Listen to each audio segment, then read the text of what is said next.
बिहार विधानसभा चुनाव के पहले चरण का मतदान शुरू हो चुका है। सुबह 7 बजे से शुरू हुआ वोटिंग।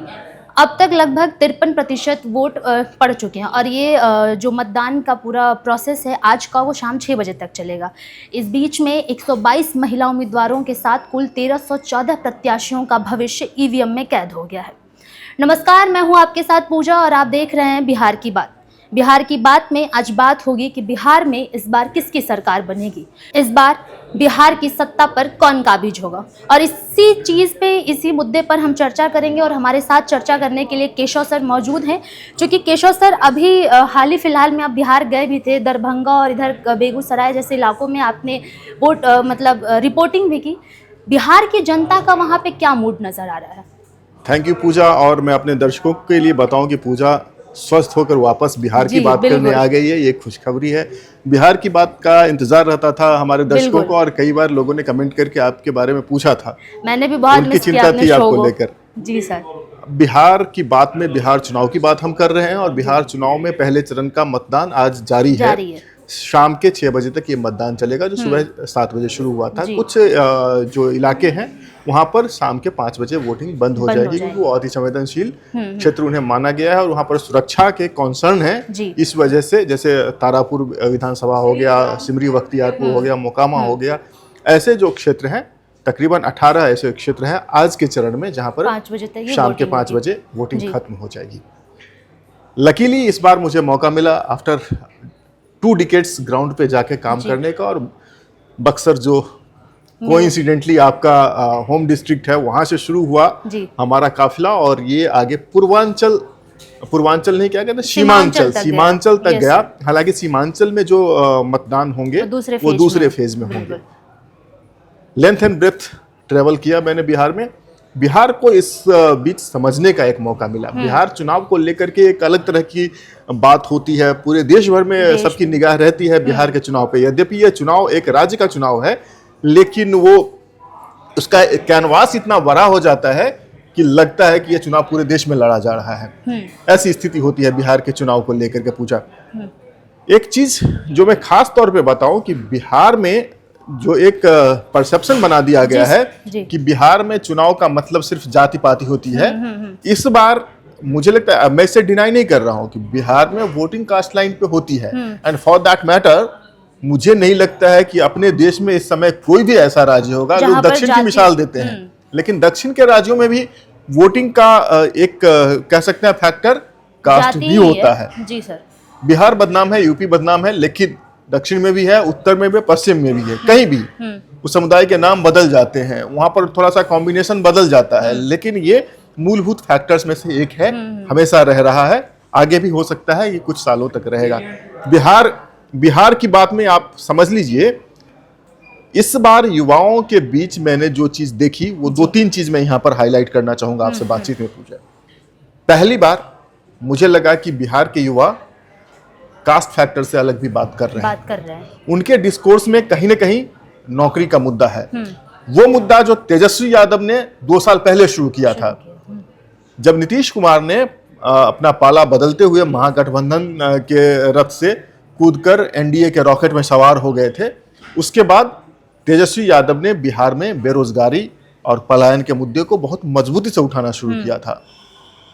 ये मुद्दा युवाओं में जरूर चर्चा का विषय बना है। हालांकि वो ये भी कहते हैं कि वोट तो किसी अपने उम्मीदवार को ही दिया जाएगा, लेकिन ये सारी बातें हैं जिसको नीतीश कुमार की सरकार को करना चाहिए, ये नहीं हो पाया। नंबर 1। नंबर 2 जो बात हो रही है, 20 साल से नीतीश कुमार की सरकार है, कमोबेश 20 साल, बीच में अगर 1.5 साल का समय रख ले वो जीतन राम मांझी का था, लेकिन वो भी जेडीयू के ही मुख्यमंत्री थे और नीतीश कुमार के बिहाफ में ही चीफ मिनिस्टर बने थे। तो इस 20 साल में बहुत ज्यादा एंटी इनकम्बेंसी होनी चाहिए। पॉलिटिकल पंडित्स का यही अनुमान होता है ना, जितने दिन से सरकार है उनकी, जितनी लंबी सरकार उतनी ज्यादा एंटी इनकम्बेंसी। लेकिन नीतीश कुमार से वैसी कोई एंटी इनकम्बेंसी मुझे दिखी नहीं ग्राउंड पे। मतलब कि अगर इसको हम आसान भाषा में कहें तो जो अभी के युवा हैं वो नीतीश सरकार के विकास या उनके जो अभी के मुद्दे हैं उससे ज्यादा खुश नजर नहीं आ रहे हैं। नीतीश के विकास मॉडल पे भी हम बात करेंगे जी। नीतीश से नाराज नहीं है, मैं ये कह रहा हूँ। खुश नजर आ रहे हैं, खुश नहीं है, ये 2 अलग अलग बात है। लेकिन और नाराज छोटी मोटी शिकायतें हैं उनकी, जैसे मैं कहूँ तो करीब 4-5 जगहों पे केवल युवाओं से मेरी बात हुई। उनका वॉक्स पॉप अभी भी अपने चैनल पे है, कोई भी बिल्कुल, जाके देख देखा भी सकता है। हमने। वहां जो जिस बात को लेकर सबसे ज्यादा नाराजगी है नीतीश कुमार से युवाओं की, वो है शराबबंदी। नीतीश कुमार ने 2015 में जब उनकी सरकार बनी थी महागठबंधन में, उस समय उन्होंने शराबबंदी की बात कही थी, शराबबंदी लागू हो गई बिहार में। अब सवाल है कि ये कैसी शराबबंदी है। आप देखेंगे हमारे कैमरे में भी वो कैद है, ऑन रिकॉर्ड, ऑन कैमरा बंदे वहां पर शराब पी के बोल रहे हैं कि, अब बोलते हैं कि मैंने इंग्लिश पी है, मैं हर दिन पीता हूं। अगर शराब बंद है, शराब वहां बनती नहीं है, शराब वहां बिकती नहीं है, तो यहाँ कैसे पहुंच रहे युवाओं तक? वो सारे लोग कह रहे हैं कि शराब जिसको जहां पर मन होता है वो पीता है।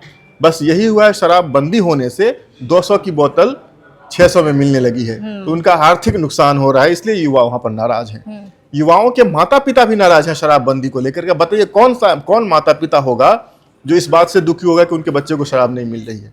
कोई होगा ऐसा? तो उल्टी बात है ना। लेकिन पेरेंट्स के नाराज होने के कारण है, और मैं ये बहुत जिम्मेदारी से ये बात बोल रहा हूं। जगह जगह मैंने देखा, एक कोने से दूसरे कोने तक शराबबंदी के कारण युवा दूसरे तरह के नशों की लत में पड़ रहे हैं। गांजा, स्मैक, क्या कहाँ, वो इतनी सारी चीज़ों के बारे में बोलते हैं। और जो कुछ कुछ लोगों ने कहा कि जो सॉल्यूशन होता है जिससे पंचर चिपकाते हैं, उसको सूंघ करके नशा किया जाता है। तो ये अजीब सी स्थिति हो गई है। सरकार को एक बुराई से बचाने के चक्कर में युवाओं को 10 बुराइयों में धकेलना नहीं चाहिए। अगर शराबबंदी है तो शराबबंदी बाकायदा लागू हो, पूरे कायदे कानून के साथ लागू हो। उसके साथ यह भी सुनिश्चित करना होगा कि बिहार उड़ता पंजाब ना बने। ये बहुत जरूरी है। हाँ, और ये मतलब और एक बात और कह दूं, और तीसरी बात, अगर मैं ये बात कहता हूं, हो सकता है ये किसी को इंडोर्समेंट लगे, लेकिन मैं ये भी बात बहुत जिम्मेदारी से कहता हूं कि मैं एंटी इनकमेंसी की बात कर रहा था ना, मुझे लग रहा था ग्राउंड पे नीतीश कुमार को लेकर एंटी इनकमेंसी नहीं, प्रो इनकमेंसी है। नीतीश कुमार के स्वास्थ्य को लेकर कई सारी बातें कही जाती है, उनके सुशासन के मॉडल को लेकर कई सारी बातें कही जाती है, उनके दल साइड शिफ्ट करने को लेकर की बहुत सारी बातें कही जाती है। लेकिन इस सब के बीच बिहार के जो मतदाता हैं, वहाँ की जो जनता है, उनको लगता है कि बिहार में विकास और स्थायित्व का भरोसा जो नीतीश कुमार ने दिया है, वो पिछले कई मुख्यमंत्रियों ने नहीं दिया। यही वजह है कि नीतीश कुमार इधर से उधर साइड शिफ्ट करें, लोगों की जनभावना उनके साथ ही रहती है। तो मैं ये कह सकता हूं कि मुझे लग रहा है कि नीतीश कुमार का कुछ न कुछ अंडर करंट है वहाँ।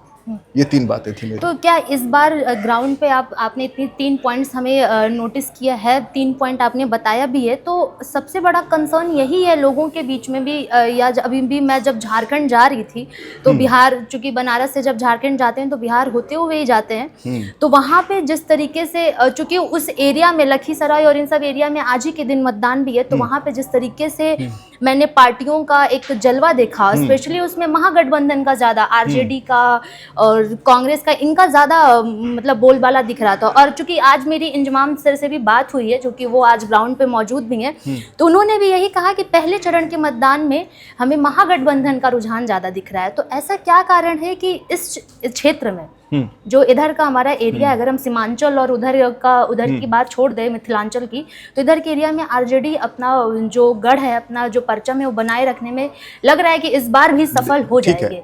इसको सीटों के बंटवारे के साथ देखना सही रहेगा जी। आज के चरण में 121 सीटों पर वोट डाले जा रहे हैं। अगर इन 121 सीटों को देखें 2020 के रिजल्ट के आईने में, वहां पर जो आंकड़े रहे थे, इन 121 सीटों में से 59 सीटों पर एनडीए ने बाजी मारी थी और 61 सीटों पर महागठबंधन थी। तो मामला यहाँ भी बराबरी का है। ये हमने अपने एक प्लाज्मा शो में दिखाया भी है विथ ग्राफिक्स। और जहां तक वोट शेयर की बात है, तो एनडीए को इन 121 सीटों पर लगभग 38.68%, 37.68% वोट मिले जी। जबकि महागठबंधन को इन्हीं 121 सीटों पर लगभग 38% वोट मिले। तो वोट का जो मार्जिन है वो भी बहुत थिन है, बहुत थिन मार्जिन है। पिछली बार महागठबंधन में मुकेश सहनी नहीं थे और एनडीए में चिराग पासवान नहीं थे। तो एक थोड़ा सा वजन इधर भी जुड़ा है, थोड़ा सा वजन उधर भी जुड़ा है। एक तीसरा फैक्टर जो है उसमें यह है कि पिछली बार जनसुराज का जन्म नहीं हुआ था, इस बार मैदान में जनसुराज भी है। अगर पिछले चुनाव के रिजल्ट के आईने में अगर आप इसको देखना चाहती हैं तो महागठबंधन का पलड़ा भारी है। लेकिन ये बात हमेशा मैं कहता हूं, पूजा, फिर से रिपीट कर रहा हूं कि चुनावों में मैथमेटिक्स से ज्यादा केमिस्ट्री मायने रखता है। बिल्कुल। अब कैसे जीतेंगे आप बता सकती हैं कि महागठबंधन इस चुनाव में, बिहार में जो 243 सीटों पर चुनाव हो रहा है उसमें कितनी सीटों पर लड़ रहा है? मुझे याद नहीं यार, 243 सीटों पर। आपको मैं हिंट दे रहा हूं, आप अच्छी स्टूडेंट है पॉलिटिकल साइंस की, मैं आपको हिंट दे रहा हूं, 243 सीटों पे चुनाव हो रहे हैं। एनडीए भी 243 सीटों पर लड़ रहा है और महागठबंधन कितने सीटों पर लड़ रहा है? नंबर तो नहीं याद है मुझे। नहीं याद है। हाँ। 243 सीटें हैं और मैं आपको बता दूं कि महागठबंधन 253 सीटों पर लड़ रहा है। अब ये कैसे हो गया बताइए? 243 टोटल सीट ही हैं, लेकिन महागठबंधन ने इस चुनाव में उम्मीदवार उतारे हैं 253। ये 10 सीटें और कैसे बढ़ गई? क्योंकि सीटों में तो इलास्टिसिटी होती नहीं है। नहीं। अब देख, यही है, एनडीए अपने अंतर विरोधों को बहुत अच्छे तरीके से स्मूथली उसको रिजॉल्व कर लेते हैं। यहां भी एनडीए में भी बंटवारे को लेकर था, क्योंकि चिराग पासवान की एंट्री हो रही थी। जेडीयू नाराजगी थी जेडीयू को सीट शेयरिंग को लेकर के, इसलिए इतना दिल लग गया। तो सीटों के सिलेक्शन पे भी उनकी नजर थी। इन सारी बातों के बावजूद वो बहुत सफाई के साथ अपने सीट शेयरिंग फॉर्मूले को रिजॉल्व कर लेते हैं। वहीं पर दूसरी तरफ महागठबंधन के कोटे से नामांकन होने लगे, नॉमिनेशन फाइल हो गए, लेकिन कौन किस सीट पे लड़ रहा है, लड़ेगा, कुछ पता ही नहीं था। इसी का नतीजा ये हुआ कि एक एक सीट पर महागठबंधन के दो प्रत्याशी उतर गए। अभी कल की तारीख में, आज चुनाव जहां पे हो रहा है, दरभंगा जिले की गौड़ा बौराम सीट, जो मुकेश सहनी की कंस्टिट्यूएंसी है, उनका गृह क्षेत्र है, वहां से उनके भाई संतोष सहनी मैदान में थे। और वहां हालात ये हो गया था कि तेजस्वी यादव की आरजेडी ने पहले ही सिंबल अलॉट कर दिया था। आरजेडी के उम्मीदवार एक अल्पसंख्यक समुदाय से आते हैं, सॉरी मैं उनका भी नाम भूल गया हूं, वो वहां से नॉमिनेशन फाइल कर चुके थे। सीट बंटवारे में यह सीट चली गई मुकेश सहनी के खाते में। अब भाई साहब तेजस्वी यादव ने अपने उम्मीदवारों को कहा कि तुम अपना नॉमिनेशन वापस ले लो। उन्होंने कहा कि मैं नहीं लूंगा। तेजस्वी के सामने दुविधा ये थी कि वो प्रचार किसका करेंगे, आरजेडी के कैंडिडेट का प्रचार करेंगे या वीआईपी के कैंडिडेट का प्रचार करेंगे। हालांकि मुकेश सहनी ने बहुत सधी हुई राजनीति करते हुए कल अपने इलाके में यह घोषणा की कि उनके भाई संतोष सहनी इस चुनाव में से विड्रॉ कर रहे हैं और आरजेडी के जो प्रत्याशी हैं उन्हें समर्थन की बात उन्होंने कही। तो ऐसे कई सारे उदाहरण हैं महागठबंधन में जहां पर उनके आरजेडी के सामने कांग्रेस लड़ रही है, कांग्रेस के सामने सीपीआई लड़ रही है, सीपीआई के सामने मुकेश सहनी लड़ रहे हैं। पॉलिटिकल टर्म्स दे दिया। फ्रेंडली फाइट कुछ नहीं होता है। दरअसल ये आपका आपके संदेह को दिखाता है, आपकी पुअर प्लानिंग को दिखाता है, आपके लेस कोऑर्डिनेशन को दिखाता है। ये सारी चीजें हो रही है।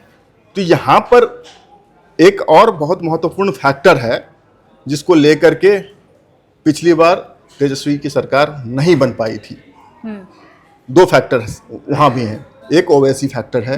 अगर सीमांचल की करीब 13 सीटों पर ओवैसी ने महागठबंधन का गणित ना बिगाड़ा होता, इसलिए मैं कहता हूं केमिस्ट्री ज्यादा महत्वपूर्ण है, तो तेजस्वी यादव हो सकता है मुख्यमंत्री होते। 13 सीटों पर 5 सीटें तो वो जीत गए थे और 8 सीटों पर हरा दिया था महागठबंधन को। उसके अतिरिक्त महागठबंधन की जो सबसे बड़ी कमजोर कड़ी है वो है कांग्रेस।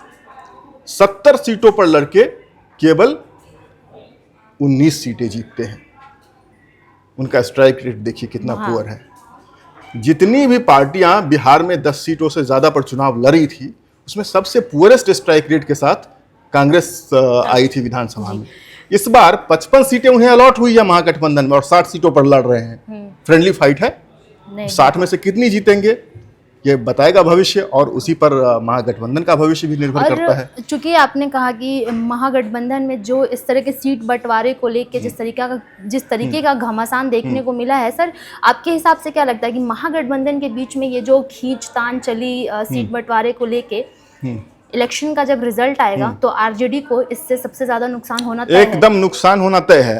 कांग्रेस ने मुझे लगता है डेलिबरेटली तेजस्वी को रोकने के लिए ऐसी रणनीति बनाई है। आई एम सॉरी, हो सकता है कि आरजेडी के जो सपोर्टर्स हैं उनको ये अच्छा नहीं लगेगा या महागठबंधन के जो समर्थक हैं उनको ये बात खलेगी, लेकिन मैं बहुत जिम्मेदारी के साथ बोल रहा हूं कि कांग्रेस ने वहां पर तेजस्वी यादव का प्रोस्पेक्ट खराब किया है। मैं फिर से अब थोड़ा सा बैक ट्रैक कर रहा हूं कि तेजस्वी यादव ने जो मुद्दे उठाए थे वो युवा आज भी बोल रहे हैं, लेकिन क्या होता है, चुनाव से 2 महीना 3 महीने पहले राहुल गांधी बिहार में जाते हैं, तेजस्वी यादव की जो कैंपेन चल रही होती है बेरोजगारी पे, भ्रष्टाचार पे, अपराध पे, उसको हाईजैक कर लेते हैं, वोट चोरी का और वोट अधिकार यात्रा निकालते हैं।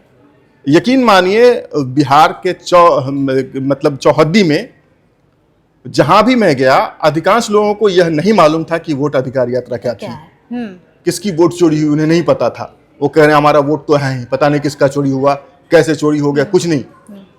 इसकी वजह से क्या हुआ, तेजस्वी के जो मुद्दे थे वो बैक स्टेज हो गए, बिल्कुल पीछे चले गए। सामने वोट अधिकार हो गया, वोट चोरी हो गया, सारा एकदम ऑप्टिक्स का खेल शुरू हो गया। तो कल ही राहुल गांधी ने हाइड्रोजन बम भी निकाला। तो ये सब करके तेजस्वी के स्कूप को खराब करते। इस बीच में एनडीए को संभलने का मौका मिला, एनडीए को जो संभलने का मौका मिला, उस बीच में क्या हुआ ये भी देखिए पूजा आप। धराधर घोषणाएं हुई 125 यूनिट बिजली फ्री, इतनी नौकरी फ्री, महिलाओं इतने खाते में पेंशन फ्री, ये पेंशन बढ़ाया गया, आंगनवाड़ी सेविकाओं का की सैलरी बढ़ाई गई, आशा कार्यकर्ताओं का मानदेय बढ़ाया गया, महिला उद्यमियों को 10,000 रुपए का अनुदान दिया गया बिजनेस शुरू करने के लिए। ये बहुत बड़ा गेम चेंजर है, ये मैं ऑन रिकॉर्ड बोल रहा हूं। जब रिजल्ट आएगा तब देखिएगा, और रिजल्ट आने के बाद इस बात का विश्लेषण होगा, इसको एनालाइज किया जाएगा कि किस फैक्टर पर जेडीयू ने एज हासिल किया है। उसमें एम फैक्टर, एम बोले तो मोदी नहीं, एम बोले तो मुसलमान भी नहीं, एम बोले तो महिला फैक्टर पर जेडीयू इज माइल्स अहेड। मैं जितने भी कॉन्स्टिट्यूएंसी में गया हूं, महिलाओं का एक मुश्त वोट नीतीश कुमार को जाएगा, इस बात का आश्वासन मुझे दिखा वहां पर। महिलाएं अब वहां पर किसी के कहे पर वोट नहीं डालती है। आज भी आपने देखा होगा, हमारे संवाददाता ऋचा जब बात कर रही थी तो महिलाएं कह रही है कि नहीं, वो खुद डिसाइड करती है किसे वोट देना, और ये बिहार की अक्रॉस कास्ट लाइन महिलाओं की जो चॉइस है वो जेडीयू है। और बिहार चुनाव की एक सबसे खूबसूरती मुझे ये भी नजर आती है केशव सर, शायद आप भी इस बात से इत्तेफाक रखें कि बाकी के राज्यों में जब चुनाव होते हैं तो महिलाएं अपने वोट का उतना विवेक जो है वो इस्तेमाल नहीं करती वोट बिल्कुल। लेकिन बिहार की महिलाएं इस मामले में काफी एक्टिव रहती हैं, बहुत सजग है, उन्हें पता है कि उन्हें किसे वोट देना है। वो घर के पुरुषों की बात नहीं सुनते कि नहीं, क्योंकि मेरी माता जी भी खुद आज तो हमारे साइड में भी वो वोटिंग है तो वो खुद गई है, तो उन्हें पता है कि उन्हें किसे वोटिंग करना है। जब पूछा गया उनसे कि किसे आप वोट देंगे तो वो साफ कहें कि हम क्यों बताएं आपको। नहीं, बिल्कुल मताधिकार हमारा गोपनीय अधिकार है। हम स्वतंत्र हैं अपना अधिकार को एक्सरसाइज करने के लिए, हम स्वतंत्र हैं अपने चॉइस के कैंडिडेट को चुनने के लिए। लेकिन बिहार में ये बात आपने बहुत अच्छी उठाई है कि महिलाओं का मताधिकार जो है अब वो द्वितीयक अधिकार नहीं है, वो पुरुषों पर आधारित नहीं है, वो अपना निर्णय खुद बनाती है। और ये कारण है कि देखिए, खास करके नीतीश कुमार की पार्टी जेडीयू महिलाओं को लेकर कितनी सारी योजनाएं चलाते हैं। मैं नीतीश कुमार के एक इंटरव्यू का हवाला देना चाहूंगा यहाँ पर, जब उनसे एक पत्रकार ने पूछा कि आप की सबसे अच्छी इमेज क्या होगी, बिहार के बारे में सबसे पसंदीदा इमेज क्या होगी, या आप क्या ड्रॉ करना चाहेंगे। नीतीश कुमार ने कहा कि वो खूबसूरत तस्वीर में ड्रॉ करना चाहूंगा जहां पर लड़कियां स्कूल का पोशाक पहन के साइकिल पर सवार होकर स्कूल जा रही है। इससे बेहतर छवि और क्या हो सकती है। और वैसे भी बिहार में तो ऐसा नहीं है नीतीश कुमार वोट लेने के लिए ये सब कर रहे हैं, एक इंटेंट है उनमें। 2005 में जब उनकी सरकार बनती है, जब सरकार बन जाती है तब चुनाव नहीं हो रहे थे, चुनाव हो चुके थे। पहला फैसला जो करते हैं वो जो लड़कियां हैं, स्कूली लड़कियां, उनको साइकिल देने का फैसला करते हैं। दूसरा फैसला उनको पोशाक देने का करते हैं, और फिर इसका दायरा बढ़ाया जाता है। फिर सिर्फ छात्राओं को नहीं, छात्रों को भी ये सारी सुविधाएं मिलने लगती है। शराबबंदी का जो उनका फैसला था, ये बहुत कठोर निर्णय है पूजा। किसी राज्य के राजस्व के लिए कितना चुनौती भरा काम था, ये आप सोच सकती हैं। राजस्व की हानि का हवाला आज तक दिया जा रहा है, लेकिन नीतीश कुमार ने महिलाओं के आग्रह पर यह फैसला लिया था। जब 2015 की कैंपेनिंग चल रही थी, उसमें महिलाओं की डिमांड थी कि शराब, हाँ, ये जो पुरुष होते हैं खास करके मजदूर वर्ग में, वो शराब पी करके महिलाओं पर घरेलू हिंसा तक कर जाते हैं। उनके कमाए हुए पैसे छीन के शराबखोरी करते हैं। तो महिलाओं की ये डिमांड थी और नीतीश कुमार ने कहा कि उनकी सरकार बनेगी तो वो शराबबंदी लागू करेंगे। देखिए, सरकार बनी, पहला काम जो करते हैं नीतीश कुमार वो शराबबंदी करते हैं। जीविका जो अन्य राज्यों में भी अब आजमाया जा रहा है, नीतीश कुमार का ब्रेन चाइल्ड है। जीविका जैसे योजनाओं से कितनी सारी महिलाओं को आत्मनिर्भरता मिली है, उसको स्वीकार करना पड़ेगा। तो ऐसे ही महिला वोटर नीतीश कुमार की मुरीद नहीं है। और अगर किसी राज्य के 50% वोट बैंक पर किसी एक पार्टी का कब्जा हो, या 50% मतलब महिला वोट बैंक 50% है ना, आधी आबादी पर उनका कब्जा है, तो उसकी टक्कर और किसी से नहीं हो सकती है। इसी वजह से मुझे लगता है कि इस चुनाव में भी नीतीश कुमार को एक एज है। और बिल्कुल 122 महिलाएं भी इस बार अपनी उम्मीदवारी पेश कर रही हैं और कड़ी टक्कर भी दे रही हैं। लेकिन इसके साथ ही अभी जो कि मेरे कुछ साथी भी हैं जो ग्राउंड पे अलग अलग लेवल पे काम कर रहे हैं, तो उनसे जब मेरी बातचीत हुई तो मैंने एक बहुत क्लियर चीज़ देखी कि इस बार उनका जो ग्राउंड पे शुरू से बूथ लेवल पे जो काम कर रहे हैं, उनका ये कहना है कि जेडीयू इस बार वो प्रॉपर प्लानिंग के साथ इलेक्शन लड़ रही है। वो प्रॉपर प्लानिंग ना बीजेपी के पास है, ना आरजेडी के पास है, ना कांग्रेस के पास है। एकदम सही, ये बहुत अच्छा ऑब्जर्वेशन है। और इसीलिए जब तमाम ओपिनियन पोल्स में ये दिखाया जा रहा है कि बीजेपी की सीटें बढ़ेंगी एनडीए में और जेडीयू की या तो उतनी ही रहेंगी या घटेंगी, तो मैं उस पर घोर आपत्ति दर्ज कराता हूं। मुझे लगता है कि एनडीए में अगर कोई इस बार सबसे ज्यादा फायदे में रहेगा तो वो चिराग पासवान होंगे, ऑब्वियसली, क्योंकि उनको एक सीट मिली थी वैसे लड़के, और वो भी जेडीयू में चला गया था। तो अगर वो 5 सीट, जितनी भी सीटें जीतेंगे वो प्लस में जाएंगे। और दूसरा जो सबसे ज्यादा गेन करेगा कोई, तो नीतीश कुमार करेंगे। एक और बात है, काठ की हांडी बार बार नहीं चढ़ती है। नीतीश कुमार और उनकी पार्टी के जो भी रणनीति बनाने वाले लोग हैं, उनको इस बात का एहसास होगा कि 2020 में कैसे उनको कट टू द साइज कर दिया गया था, किस प्रकार उन्हें 45 पर पहुंचा दिया गया था, छोटे भाई की भूमिका में ला दिया गया था। हालांकि ऐसा नहीं है कि जेडीयू हमेशा बड़े भाई की भूमिका में रही है। 2000 में जब पहली बार नीतीश कुमार एक हफ्ते के लिए मुख्यमंत्री बने थे बिहार के, तब उनकी पार्टी कम सीट ही जीती थी, भारतीय जनता पार्टी की ज्यादा सीटें थी। उस समय में झारखंड भी बिहार में ही था, लेकिन नीतीश कुमार को मुख्यमंत्री बनाया गया था। तो वो एक आंकड़ों की अलग बात है। लेकिन उसके बाद 2000 से लेकर के 2015 तक नीतीश कुमार का कैरियर ग्राफ बढ़ता जाता है, उनकी पार्टी का ग्राफ बढ़ता है। सडनली 2020 में वो भारतीय जनता पार्टी से लगभग आधी सीटों पर आ जाते हैं, 45 सीटों पर आ जाते हैं। भारतीय जनता पार्टी 74 सीटें जीतती है। और ये कैसे होता है? वो हनुमान फॉर्मूला। इस बात को लेकर जेडीयू फूंक फूंक कर एक एक कदम रख रही है, और अगर ऐसा कोई प्रयास किया गया तो उसका जवाब देने के लिए भी जेडीयू तैयार है। एक बात और पूछा, जो ये कहा जा रहा है कि भारतीय जनता पार्टी चुनाव के बाद नीतीश कुमार को मुख्यमंत्री नहीं बना सकती है, तो यह भी एक भ्रम है, ये कोरी अफवाह है। अगर नीतीश कुमार मुख्यमंत्री नहीं रहेंगे तो नरेंद्र मोदी भी प्रधानमंत्री नहीं रहेंगे, ये तय है। और नीतीश कुमार को करना क्या है? एक बार जाके लालू जी का हालचाल पूछ लेना है, उनके स्वास्थ्य की जानकारी लेनी है, फिर हो गया। हाँ, तो किस तरीके से जेडीयू इस बिहार विधानसभा चुनाव में अपना एक अच्छा जलवा दिखा रही है, प्रॉपर प्लानिंग के साथ हो रही है, इस पे हम कल एक विस्तृत चर्चा करेंगे सर। कल हम चर्चा करेंगे जेडीयू के विकास मॉडल पे। हाँ, नीतीश कुमार ने किस तरीके से बिहार में अपना एक जो प्रॉपर पकड़ बनाई, उसके पीछे क्या राज था, क्या बड़ी प्लानिंग थी, इस पर हम चर्चा करेंगे। और इससे संबंधित अगर आपके पास कोई सवाल हो, कोई सुझाव हो, तो आप हमें कमेंट बॉक्स में बताइएगा। तब तक देखते रहिए बिहार की बात और नज़र बनाए रखिए बिहार विधानसभा चुनाव में, क्योंकि हम यहाँ पर आपको विधानसभा चुनाव के से जुड़े पल पल अपडेट देते रहेंगे और बताएंगे कि इस बार बिहार में किसकी सरकार बनने वाली है। Subscribe to One India and never miss an update. Download the One India app now.